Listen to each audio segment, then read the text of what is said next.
In 1960, the first televised national presidential debates were held between Vice President Richard Nixon and Senator John F. Kennedy. The second televised debates occurred in 1976 and were sponsored by the League of Women Voters, a nonpartisan organization that continued to sponsor presidential debates until 1988.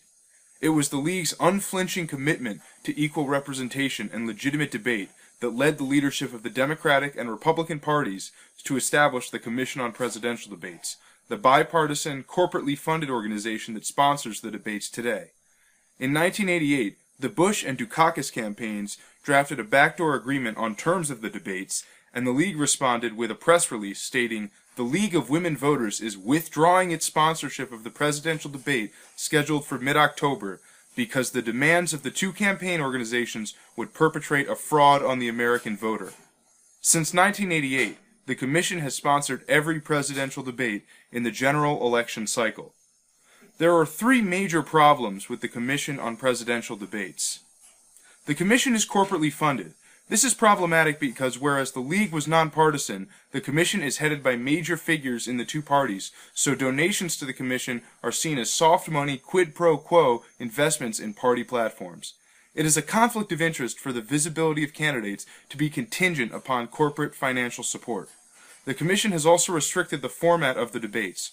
Restrictions imposed by the campaigns have included response time limits, disallowing follow-up questions by candidates or moderators, and vetting voter-formulated questions in town hall-style debates. In 1984, the League held a press conference criticizing the campaigns when they refused to appear in the October 7th debate with any but 3 of several dozen potential panelists. But debates under the Commission have been devoid of such controversy. Most importantly, the Commission has excluded third-party and independent candidates. After excluding Ross Perot from the 1996 debates on shaky grounds, the Commission established 3 rules for inclusion. The candidate must have constitutional eligibility to run for president. The candidate must appear on enough ballots to have a mathematical shot at 270 electoral votes, and the candidate must have a level of support of at least 15% of the national electorate as determined by 5 selected national public opinion polling organizations. The third requirement is both vague and needlessly strict. Without specifying particular polls, the Commission can pick and choose poll numbers that suit its desires. And most major polling organizations do not phrase poll questions to include third-party candidates. 15% is also a needlessly high standard. Presidential candidates only need 5% of the popular vote to qualify for public funding. And were the third requirement eliminated altogether, there would be as many as 5 additional candidates in any debate since 1988, and as few as 2 in 2012, contrary to claims by supporters of the 15% barrier that hundreds of fringe candidates would be on stage. But why include third-party candidates in presidential debates? These candidates can have a corrective effect on the two-party system, forcing Democrats and Republicans to respond to their constituents on issues that their party mainstreams have agreed to ignore. It is also naive to assume that third-party candidates cannot win elections.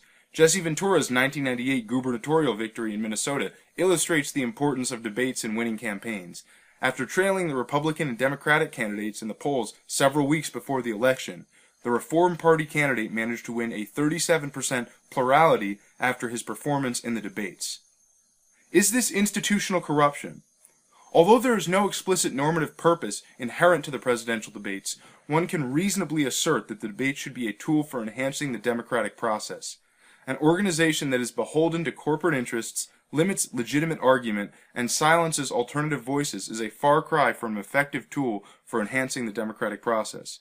The growing sentiment that debates have become glorified news conferences is clear evidence that the Commission is weakening public trust in the institution of presidential debates.